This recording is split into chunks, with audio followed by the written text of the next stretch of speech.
Sure can. Awesome. And can you see my screen? Yep. Yes, we're ready Perfect. to go. Okay, thank you everyone for joining us for our webcast today on e-referrals review and what's new. Presenters today will be myself and Crystal Vervacchi. We are both consultants here with Galen and are excited to bring this presentation to you. Just a little bit of housekeeping to get us started. Your phones have been automatically muted. Please use the Q&A panel at the bottom right-hand corner if you have any questions you'd like to submit for our webcast today. We will be reserving some time at the end to answer the questions that you send in to us, as well as we'll be posting the slide deck and the Q&A on our wiki at the beginning of next week. So first things first is our agenda. We're going to go over what is an e-referral, review the core measures for number 15 for stage 2, talk about the prerequisites for direct messaging and e-referrals. We're going to go through a pretty thorough review of what needs to happen for configuration so that you can participate. And then we're going to go through a brief workflow for sending an e-referral. So what is an e-referral? Well, basically it's a method to send a referral to another service provider electronically. And why would you want to do this? Well, there's several reasons. The first one being is it can help improve your practice efficiency and reduce the time of your office staff being on the phone and coordinating appointments. Also, you have the ability to attach office notes and lab to the referral now so that you can get those to the referred to providers in a really quick way. This will help reduce the possibility of maybe them getting lost in the mail, not picked up off the fax, or if you give those records to your patients, and they might not always, you know, be the best deliverers of that information to the provider. So that's one thing to consider. The other thing, and probably the reason most of you are doing it, is that part of stage 2 does require that we send referrals electronically. And just to review that measure, the gist of that is three-parted, is that providers who transition their patients from one setting of care to another provider or setting of care should and are encouraged to send a summary of care record for each of those transactions.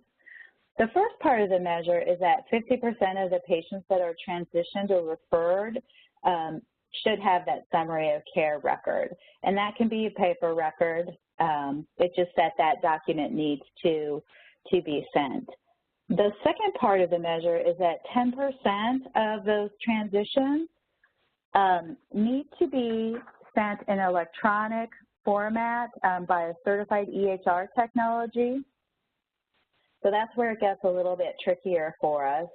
And then lastly, we need to be able to conduct at least one successful electronic transmission of a summary of care document to an entity who has a different EHR technology than ourselves. So from Allscripts to Epic or Allscripts to NextGen. So what's kind of the big picture of that, or how will that happen? Your organization in this screenshot is represented by the computers on the left. You've got EHR and Pro EHR Health. And then when you do electronic referral, the system will send that referral through the secure pipeline to the HIF. For Allscripts, it's the ATDM, which is cloud-based. It also is a community gateway. And the HIF can then send that information either directly to your referred to provider or the third-party entity, or sometimes you might have to go to a different HIS so that it can get to that party vendor. When we're talking about HIS, there is some terminology to go over about that. HIS does stand for Health Information Service Provider, and it acts as an information exchange bank. Allscripts uses the ACDM, and as I said earlier, that does act as the pipeline and it functions as a community gateway. One thing to keep in mind is that each provider and organization selects the HIS provider who's going to be assisting them with their direct message process. And all HIS have to register with the Direct Trust Federation to meet security standards, because we are dealing with healthcare information and we want to make sure that that's nice and secure. Direct messaging IDs are how we transmit or send those information and messages back and forth. It's a highly secure email address. It's specifically designed for the transmission of health information records, and it does offer our patients and providers the opportunity to safely transmit medical information outside of their entity. Below, towards the bottom, we have an example of what a direct message looks, or a direct message ID looks like. It's the provider first name dot last name at, and then your entity name, whether it's spelled out or an acronym, depending on how you have that registered, and then Allscripts direct net. So what has to happen, what needs to be done so that you can participate in direct messaging? The first thing that needs to happen is you do need to be on TouchWorks 1141 or greater. Once this is accomplished, the next thing to review is to look at your referral orders. If your organization has not implemented referral orders yet, you definitely want to get that started. And if you have, you're going to want to look at your workflows involved with that. You'll want to go through your parent class dictionary and verify that your referrals are listed in the appropriate parent class dictionary. This will serve as a great opportunity to kind of get in there and make sure that everything that's a referral parent order is truly a referral. If your providers have had you create referrals for things that maybe aren't truly a referral, such as a referral for a mammogram or a colonoscopy, now's the time to kind of nip that behavior in the bud, use the system as your excuse so that they're actually doing true referrals. The other item to think about too is you want to make sure that you have the appropriate SNOMED code attached to your referral order. MU reports are codes. MU reports are calculated by a variety of codes, LOINC, CPT, and ICD-9, and SNOMED, just to name a few. So it's a really important step that you want to make sure that you do not miss, so that all of your hard work and efforts are reflected in your numerators. Also, your referral provider dictionary. This is also very important. You'll want to look at your dictionary, remove any duplicate entries that you may have. Also set up some kind of plan, identify the providers you refer to most often, verify that the information you have for them is accurate. And while you're verifying that, you're probably going to want to implement a strategy of how you're going to receive their direct IDs and also how you're going to share your direct ID with them. The Allscripts Referral Network is being closed down, and Allscripts has definitely have moved toward using the ACDM as the primary way to communicate. So start thinking about how you're going to share those direct messages. And then lastly, you need to install your Meaningful Use 2014 package. So there are many features that are involved with that package. We're mainly going to focus on the e-referral and the direct messaging piece of that today. But most of you are probably a little bit familiar with that as well. So that brings us to going over configuration. So I'm going to pass this over to Crystal so that she can go on with that part of our presentation. Thanks, Laura. You've done a great job of reviewing all the background and the prerequisites surrounding the e-referral. And I'm going to actually go through the configuration in a little bit more detail. So we're going to kind of do a deep dive. So let me get my presentation brought up here. Can you see my screen?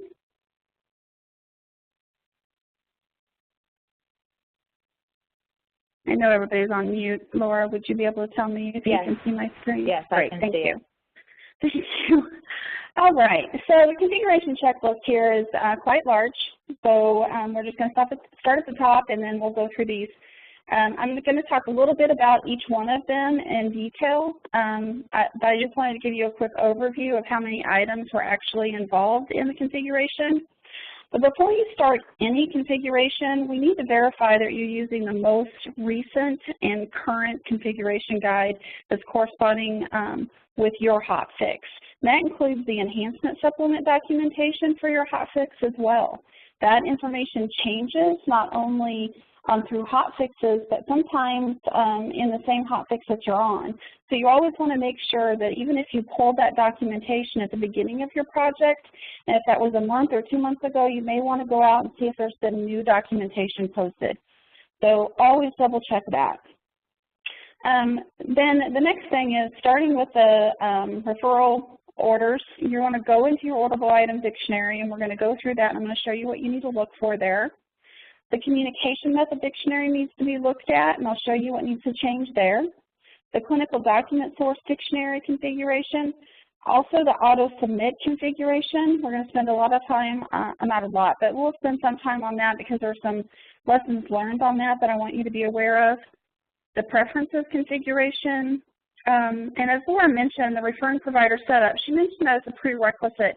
And that is because of once you have all of the prerequisites done, you're going to be in your referring provider dictionary a lot more than what you have been in the past, at least for a lot of you. And then the TW user admin updates, I'm going to show you where the direct IDs go. Most of you probably already know that at the provider level, but I just want to show you that where it goes and how to update that. And then we're going to talk about the CCDA templates and the review and configuration of that. We're just going to touch on that because a lot of you have already done this. It's so similar to clinical summaries. I just want to make sure you know where to go and that you do have some options there. And then reviewing the referral documents themselves, making sure that they're set up correctly and showing up in your system correctly. And then the task configuration. So let's start with Audible item dictionary. So referral orders must be created under the referral order classification, as Laura said. This becomes quite important for this measure and for just your users in general to know where they go to get the referrals. And as Laura mentioned, for the mammogram and colonoscopy, those may not be actual referral orders. If you decide to leave them in this dictionary, there's a way that you can mark them as not MU satisfactory, so they won't show up for your reporting. So the first thing you need to do is make sure that you have your parent class as referrals, and then you need to go through all of the lists in that and make sure that that is set to referrals. I also would encourage you to look through your other items, your other parent classes, such as follow-up, and make sure that there's nothing lurking in those dictionaries that need to be moved over to the referral dictionary. And then also make sure that those referral orders are set to today because they'll auto-complete and do the things that they need to do based on that setting. So make sure you have that set to today. And then this do not include for MU reporting is where I was talking about. So if your workflow makes more sense to leave your mammogram and your colonoscopy in referral orders, then you would want to mark those as do not include in MU reporting. But you also want to think about how that affects your other menu or other core measures in order for your imaging measure to count for that mammogram or colonoscopy.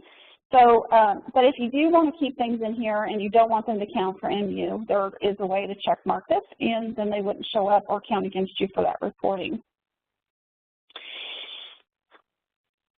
Okay, and then the next is the communication method dictionary. Under the orders detail page for the orderable items and the non-medication classification of the orderable item dictionary, this is when it's going to be used and selected on the add clinical item or the ACI page. So in order to take advantage of direct messaging, you'll need to add e-referral communication method to your pick list. And this is why we need to come in here, because in stage 1, for menu measure 8, we actually had one that was called Allscripts Referral Network. Well, that one's no longer being used, and we can just remove that, and we need to set one up for e-referrals. And under that, you want to make sure that you only put the entries that you need for your e-referral or your referrals in general. So there's 5 options. One of them, of course, is e-referral, and then the others are record, print requisition, send to performing location, and perform order. So those are all the different ones that would be valid for referral orders, and those are the only ones that I would put in. That just helps streamline your process and make sure that your users are utilizing the right ones for your referrals. And that's the only thing in that dictionary that needs to be configured. And then we'll go to the Clinical Document Source Dictionary. This defines the important rule for organizations sending clinical exchange documents. So this dictionary was called the Clinical Target Dictionary prior to version 11.2, and it was modified to be the Clinical Document Source Dictionary for 11.4 moving forward. As part of the MU package, an entry will be added into this dictionary called an unidentified source. Now those are for any of you that are on version 11.4.1 hotfix 4 or earlier. For those of you that are on hotfix 5 and later, it is called Allscripts Community Direct Message. So this is, again, one reason why I tell you to make sure you're using the correct configuration guide, because you'll be looking for something that's not there if you're using one that's not for your version. So this is the entry that will control how the system imports the direct message documents from outside communities. It's really important to understand what each one of these does and to have some internal conversations to set up the right workflow and the right entry for you. So the first one is nothing, and that means that this is also the default value, and it's going to specify that nothing is imported. You're going to get a task, but nothing, no document, and no discrete items will be imported into the patient's chart. You'll just get a task that says you have an e-referral. The document only, this specifies that only a document is created. The discrete data is not parsed out in the early stages of adoption. It's best practice to set it to document only until your group is actually more comfortable with understanding what's in there, and not understanding what is being parsed out could cause confusion of, it may create duplicates in your system. You don't know because it's coming from an outside source. So in early stages, we would recommend using nothing or document only. And then as you get more familiar with it, changing to document and parse discrete items. And this means that the document will come in, but it will take items from that document and place them inside the patient's record where they would normally go, such as allergies, medications, or other data that is provided in that CED. So understand what options that you have here, and understand the impact that it may have to your clinic site to do each one of these and choose accordingly. Now the next one is auto submit configuration. I know that there's been a lot of talk about this one back and forth and what does it mean and how does it work. This is actually sets up a community for your HISP, and it tells it what's going to go, when it's going to go, and how it's going to go. So the first option is auto submit, and then you have active, then you have direct HISP, and then support CCDA.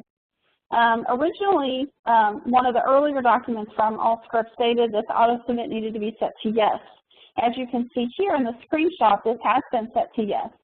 And when this is done, Touchless will attempt to generate and transmit a CED for each patient commit. So you really don't want that because it's going to bog down your system and it's going to flood your transmission queue. So later documentation shows that it should be set to no. Again, I refer back, lesson learned, make sure that you have the right configuration guide to go by. So your auto submit is now being told from Audible that it needs to be set to no, and everything else is set to yes. The last thing on this one that I wanted to mention is the synchronized communities. If you have other communities within your system, this is not something that you should have to do. Synchronized communities is something that is done at the time that your package is installed and should be done with one of your IC from Allscripts or your technician from Allscripts being involved because it can affect your other communities. So I want to make sure that you understand that once your Allscripts community direct messaging shows up here, this step has already been done. So you never have to push that button. Keep that in mind. Another lesson learned at a client site, but it is something that I wanted to share with you. Now we'll get into preferences. There's really only 4 preferences around e-referrals. One of them is a little confusing, and I've left that one for the last, but we'll go through all of them. So the first one is Community Auto CED Submittal. So you're going to select yes for your ACDM. Now, this works in conjunction with the ACDM that we just went through, but what this is doing is telling the system that it's going to automatically submit the CEDs to a patient-designated community with which to share the information when the patient's chart is updated. Now, if you set this to no, then even if you have your ACDM set to yes, it's not going to send anything out. So these are hand in hand. So you want to make sure that you set this to yes when you're ready to start submitting those CEDs, okay? And then the next one is the community patient data sharing security, opt-in or out. Now this is the community sharing that we've talked about in stage 1, but I just wanted to go over it again. Opt-in means that you're opting in across your organization, and that if a patient wants to opt out, then it would have to be done manually at the patient level. If you set this to opt out or leave it blank, then all patients in your system are going to have to be asked, and then somebody's going to have to go into their patient demographic profile and opt them in or opt them out individually. That's a huge workflow to take on, but make sure you understand that what your options are. You may want to do that, you may not. We recommend that you opt in and only change those patients who don't want to be part of that sharing. And then the CED verification is yes or no. If it's set to yes, a verified CED task is generated for the specified user when a clinical exchange document is imported into the application.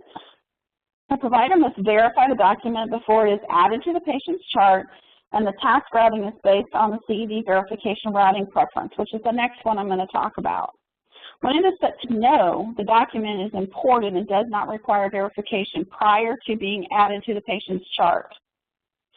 So what is the CED verification routing, and why are there 4 options? Well, they're a little bit confusing, and I've put them on their own slide so that we could go through them individually.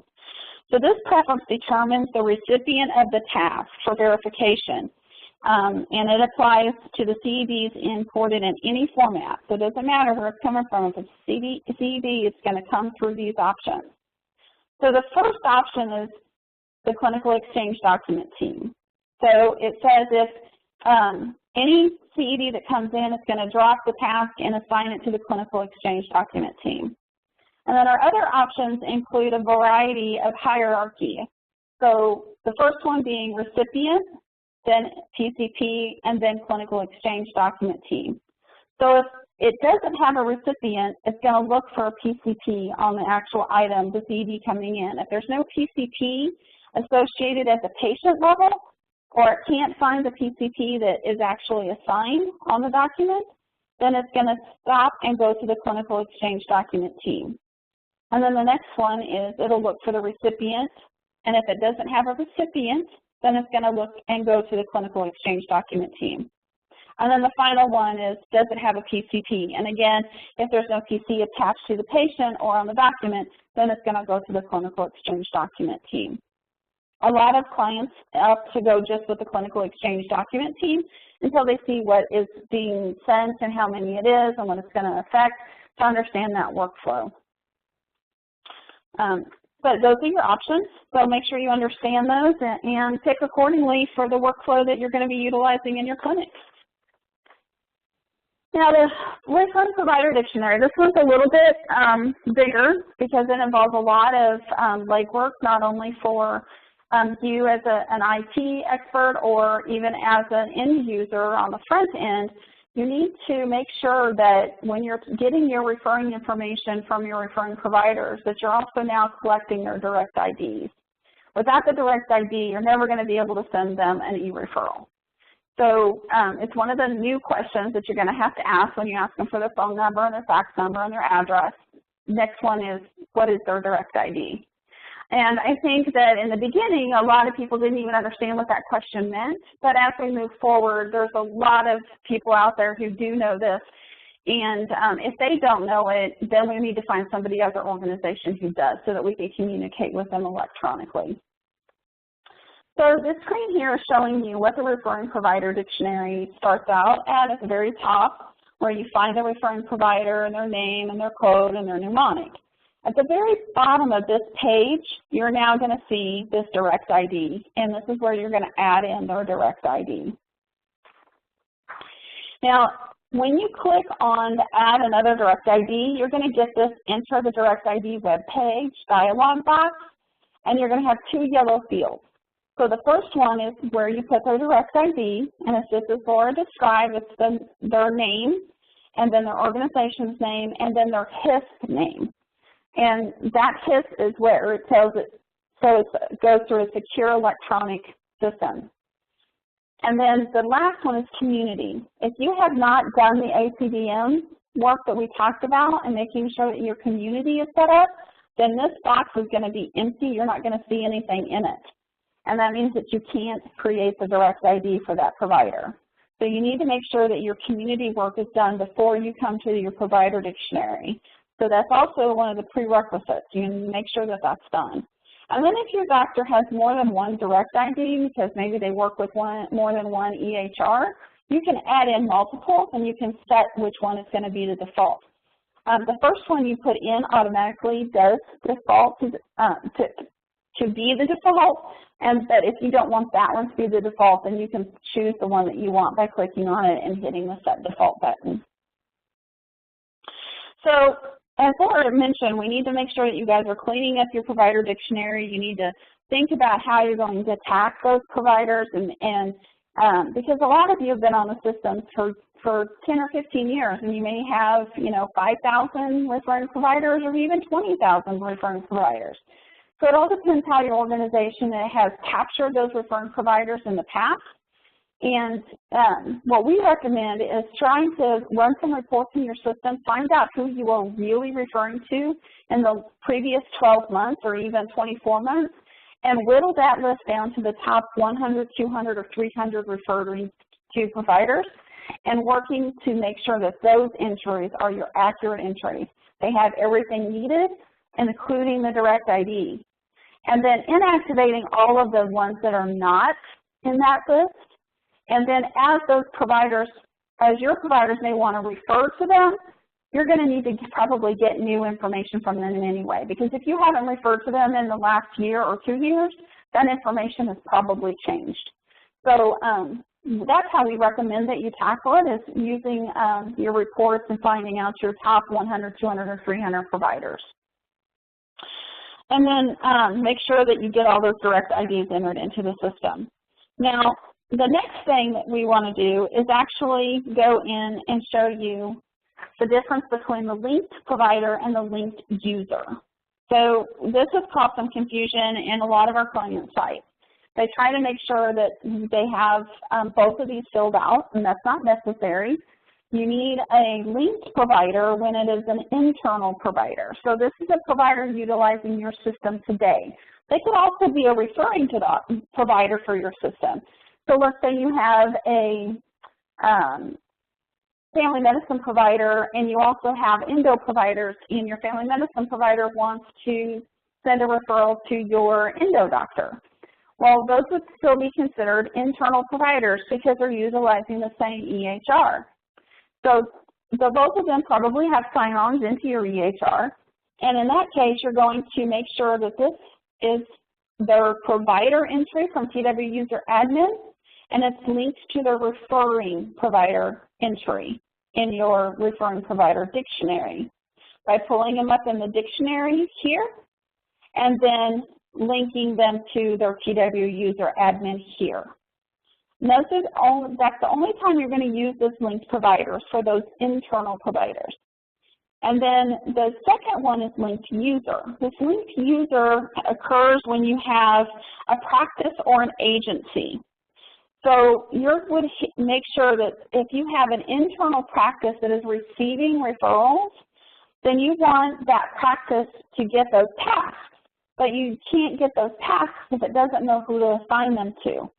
And that's what that linked user is. It's still going to be a user in your TW User dictionary, but it doesn't need to be a provider. It can be any of those users. So if you want this to be your clinical exchange document team, if you have that user set up, you can set that as the linked user, or you can set it up as a particular nurse or your referring coordinators, if that is how your practice and organization operates and what the workflow is.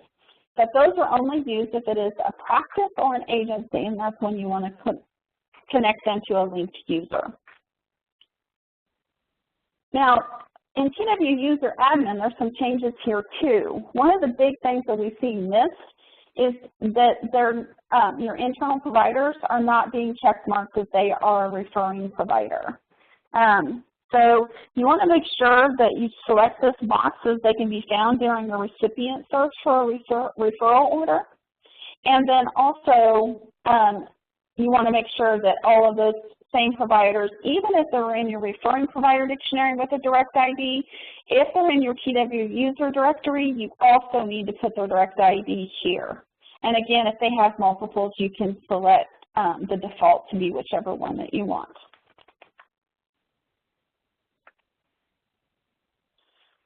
All right, CCBA templates. There's some documents that come in delivered and they're locked down from Allscripts. So this is locked down with 11.4.1. You see that we have the clinical summaries, both the RTF and the CCBA format. What we're talking about today is the summary of care. And I don't want to spend a lot of time on this because it really does work the same way as your clinical summary. You get to select the items that you want to include and not include. And just make sure that you understand what's required for stage 2. Now, some reports and webcasts that we've seen and heard say that you only need to include active problems, medications, and allergies. But when checking the CMS website, the list includes all the items listed in the gray column. So as an organization, you're going to want to make sure that you've covered this information. And if you can still have your providers take it out if they feel that it's not relevant to send, but they do need to have the options available. So make sure you're set up for the way that your organization wants that set up. You can mimic almost exactly what you have on your clinical summary if you want. Just make sure that you understand the difference between the clinical summary and the summary of care, is that the clinical summary covers a visit and the summary of care covers the patient's chart. So big important difference there. And then review the referring documents. We have 5 different documents that come in that you're going to want to make sure that you have set up in your dictionary and in your chart. So you first want to make sure that they're set up, and you should see all 5 of these come in. You are able to change the name of these if you want them to be different. You may have already had something similar to this and you want it to say something a little bit different.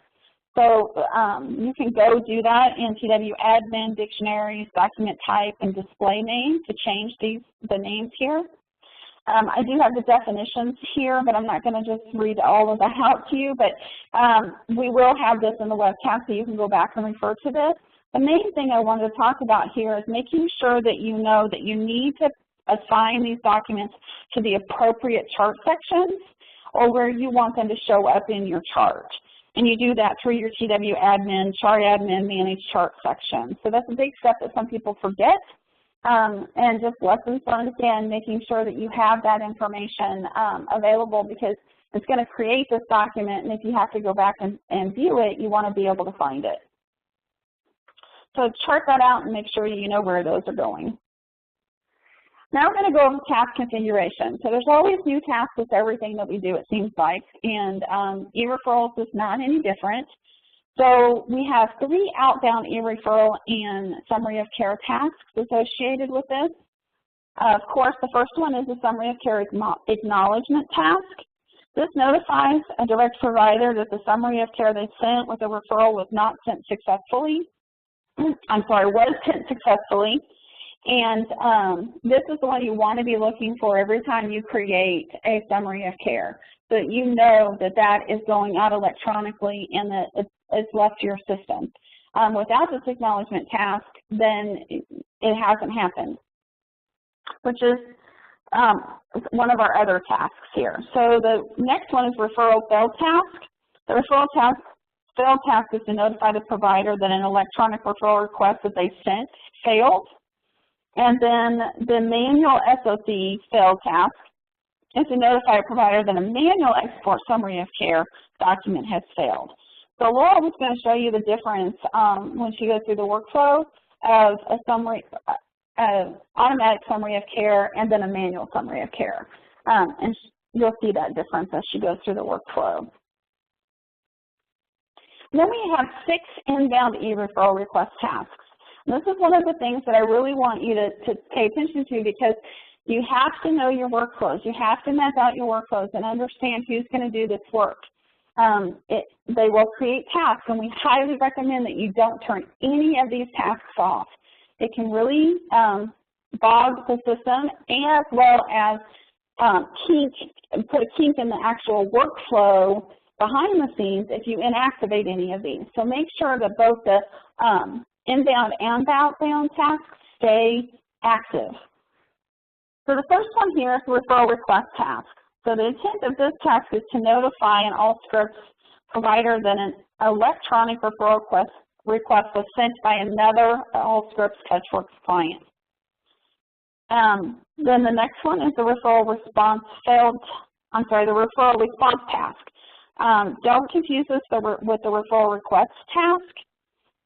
This task is to notify a direct provider who sent an electronic referral request that the request was received and that the recipient has sent a response. And then the referral response failed task. This means that the provider tried to send a response to a referral request from another Allscripts TouchWorks user and that response failed and did not make it. And then on the bottom here, we have the CED match patient task. So this is going to notify you that they need to be manually matched, meaning they couldn't find an exact match. And this most commonly happens when patients are not in your EHR or the matching criteria falls below the threshold. The patient matching screen is very similar to what you see when you have RX renews and you have to match the patient. However, I did want to point out here that with Hotfix 15, we're going to add the patient's address into that, so it'll be a little bit easier as well. And then the Verify CED document task is to notify users upon the receipt of an unsolicited clinical exchange document.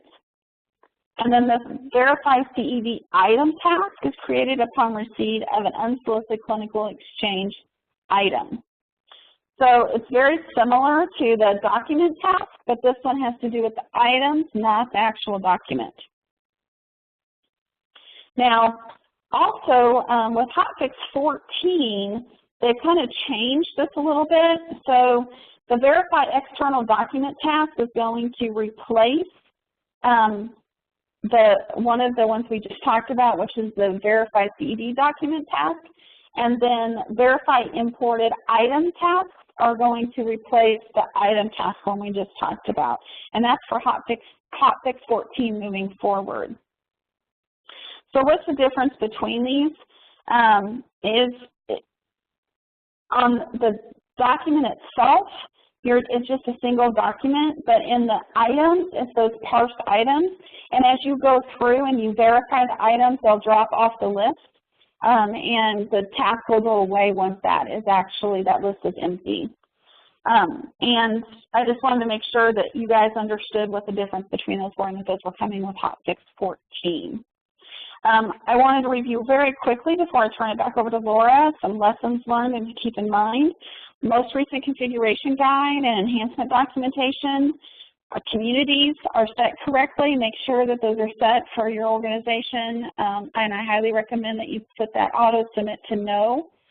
And then map out and know your workflow. Do that ahead of time. Put it in your test system. See how everything works, and then map it out before you put anything into production. And then, Laura, I will transfer this back to you. Okay.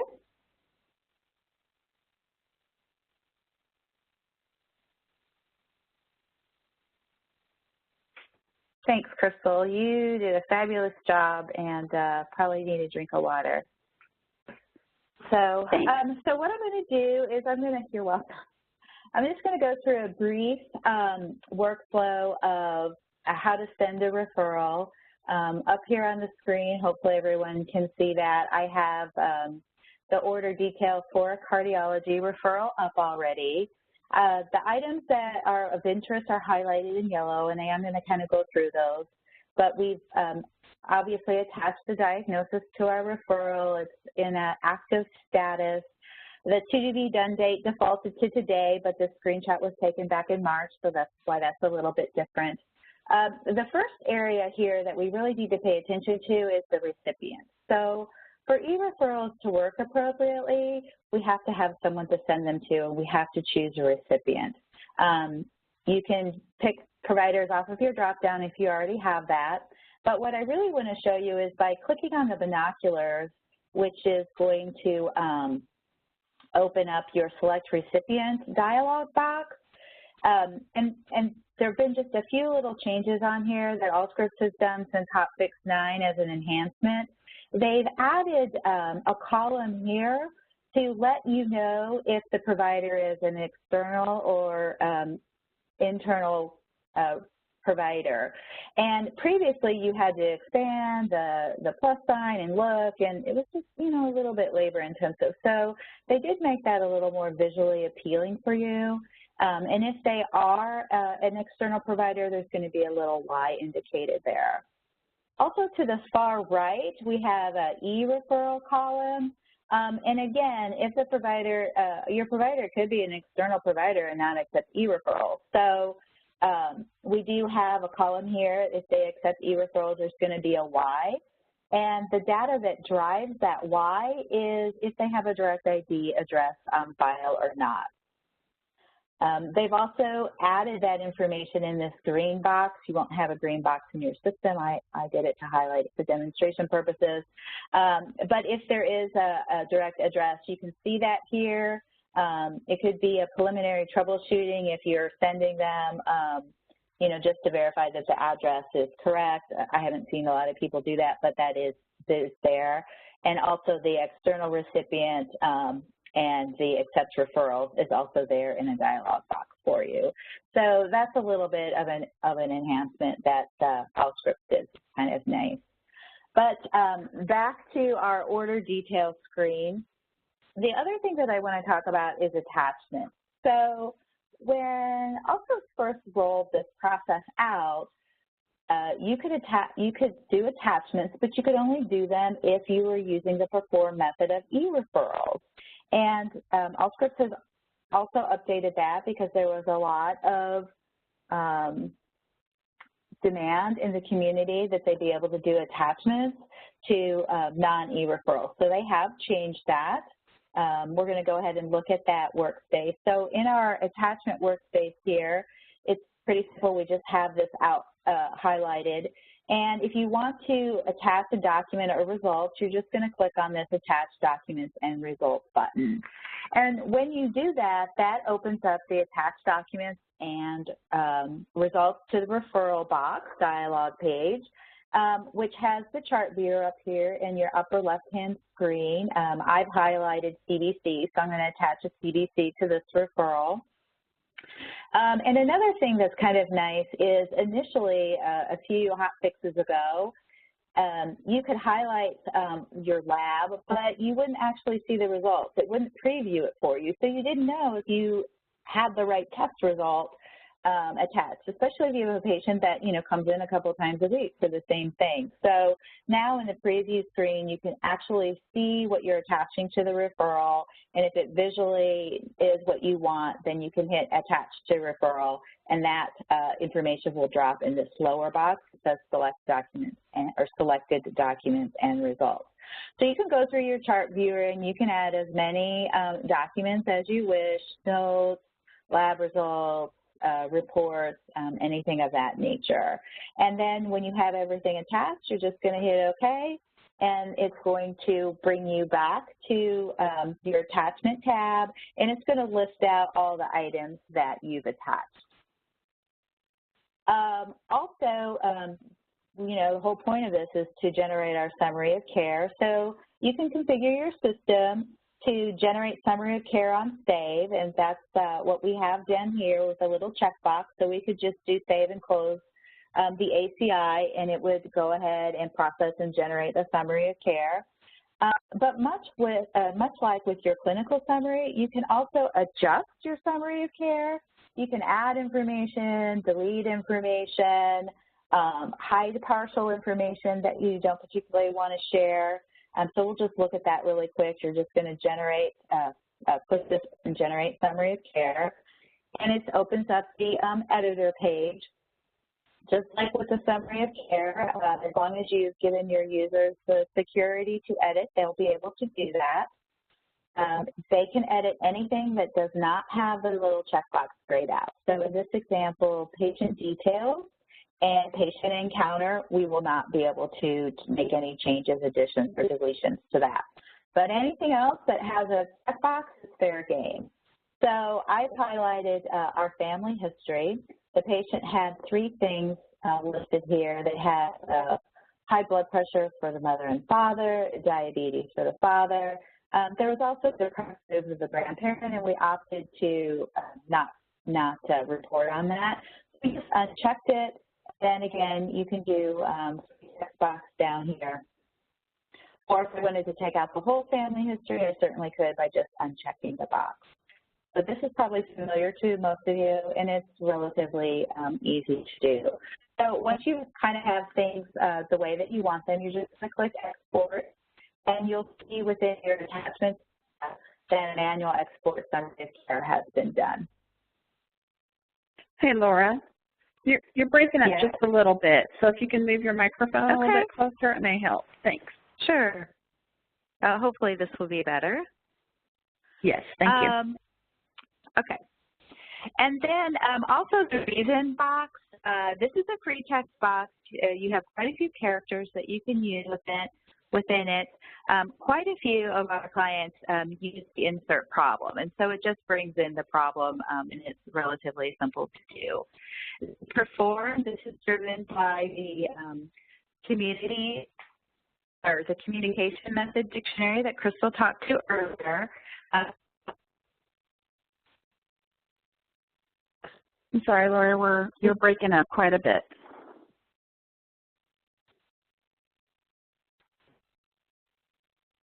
Oh, we may have lost her.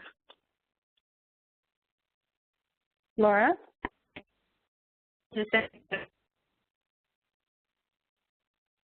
You're still breaking up. I can hear you a little bit.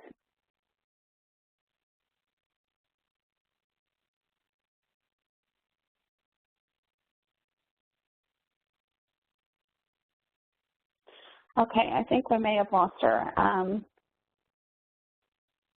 I'll go and try to pick up where she was at. So she's talking about the referral orders. and making sure that you have your pick list here.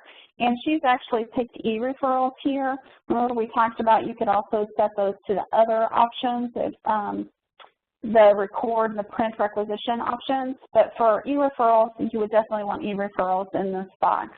And then for the scheduler, this is where you would want to make sure that if you have any internal scheduling items that need to go to your scheduler, you would put those messages in there to those, that staff member, so that if your order actually goes into a hold for scheduling, those schedulers would get that message and be able to do what you've indicated in the box. So you want to go to the next slide. I don't have. So once you've done everything here, you're going to want to save and close on the ACI. If you wanted to actually do more, you could do save and return to the ACI. Once you actually hit the save and close, we want to jump over to the task window to make sure that our referral has actually gone. And once Laura, can you move your slide forward one?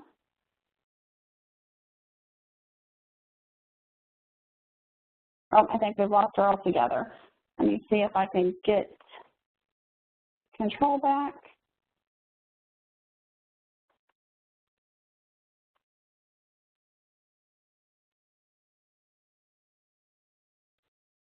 All right. Sorry about that, guys. A little bit technical difficulty, but okay, we should be showing my screen now. So let me go to the right slide here.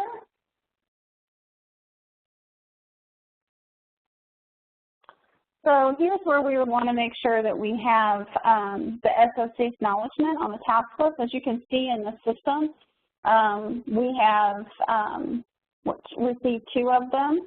And we see the SOC acknowledgement, and that means that we've actually created that summary of care and it's gone out of our system. What we don't know yet is what has happened once it's left our system.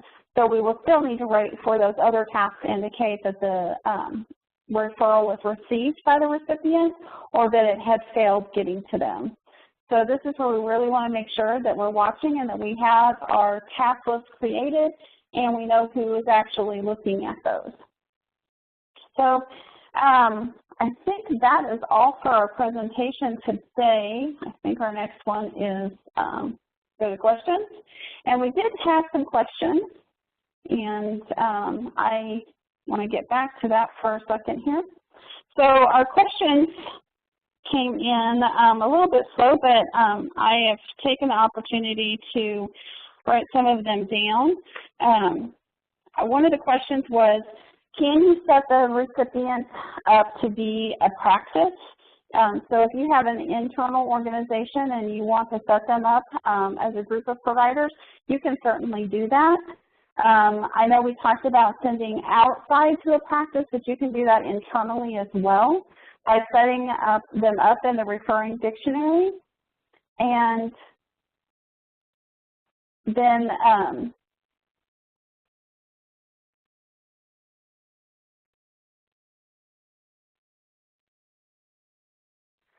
making sure that you have the that it's set it as a practice and that no user link needs to be added to those. So you don't have to have a specific user or person assigned, because those tasks will just go back to the recipient in your system that created them. And then the next question we had was, what do you do when you have multiple direct IDs? What's the best practice for those providers? So I know we touched on that just briefly, but if you have a direct ID or multiple direct IDs for a provider, you would want to make sure that you have the direct ID set to the default one that you want. However, if that default one is in there, it's not going to go to that second one. There's not going to be an option or an opportunity for your users to pick that. So we would want to make sure that your end users know which direct address it's going to be for that provider, what the default is, because that's where it's going to go. They can obviously see that in the select recipient detail box, as Laura pointed out. It would show the direct ID. However, the other option that you would have, and it's not best practice just because it's kind of hard to maintain, and that is to set your provider up twice in the referring provider dictionary and add in the direct IDs under the appropriate entry. The problem with that is when doing that would put the burden on your end user to look in that recipient field, in that select recipient detail box, to see which direct ID they're sending to and making sure they're picking the correct provider there. So it is kind of a tough situation, but those are the only two options that I know of at this time. So I will we'll end the presentation for now, and I can't see any more questions because I've lost connection as well. So we will update the spreadsheet, or I'm sorry, update our wiki with all of the information from today's webcast and the questions that we get. It was recorded, so we'll be picking up anything that I may have missed. Hopefully you've enjoyed our presentation today, and we'll see you on the next one. Thanks, guys. Bye.